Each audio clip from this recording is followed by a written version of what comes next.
Want to know why? Ask how. Howard the Humongous.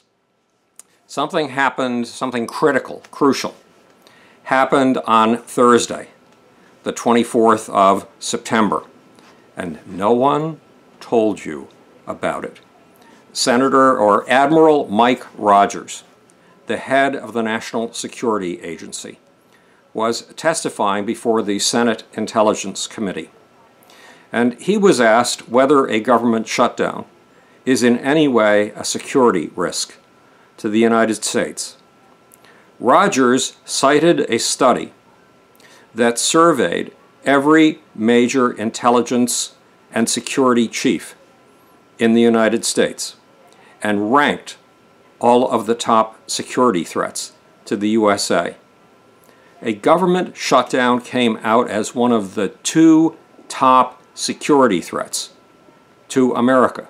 Rogers went on to explain that when his employees, who already make less money than they could make in private industry, realize that they are so poorly regarded that the government is willing to shut them down, lock them out of their offices, and not give them their paychecks, it discourages them tremendously.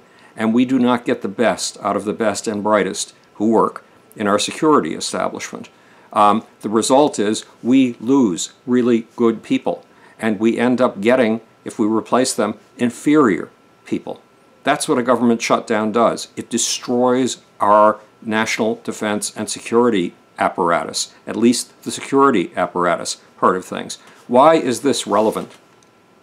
There's a crazy fantasy on the Republican extremist right that everything wrong is done by the federal government, and that if you simply shut down the federal government entirely, America will become a paradise of liberty, a paradise of freedom, a paradise for gun carriers, and a paradise of entrepreneurialism. That view is false. It can destroy the United States of America. As I've pointed out in my book, The Genius of the Beast, and have pointed out to you several times, the Western system operates on a balance. It's a balance between government, private industry, and the protest industry. And if you take any one of those legs of the three-legged stool out, you collapse the stool, period.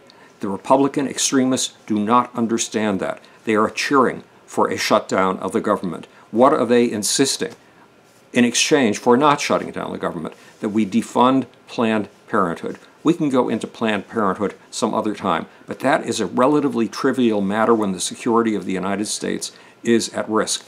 Worse than this statement that Mike Rogers made was not covered in the press. Only one media outlet even came close to covering it. That is The Hill. And The Hill got it wrong. They said that it wasn't Mike Rogers who had made this statement. It was Senator Angus King of Maine.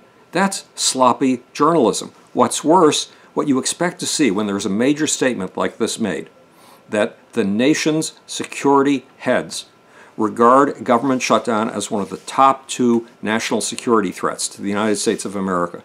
You expect to see it in headlines, and you expect to see hot links to the study itself, so you can go over and take a look at the study. But no, there are no hot links to this study. None. I've been totally unable to find it on Google, and I'm good at this stuff. Believe me. I mean, if you look at the endnotes to my books, usually the endnotes that I turn in are the length of or twice the length of the book itself, and the publisher cuts them down by 60%. I know how to do this kind of research. This study is not available. Why is that a problem? It's a problem because a democracy is based on an informed populace. And we are getting the wool pulled over our eyes over and over again.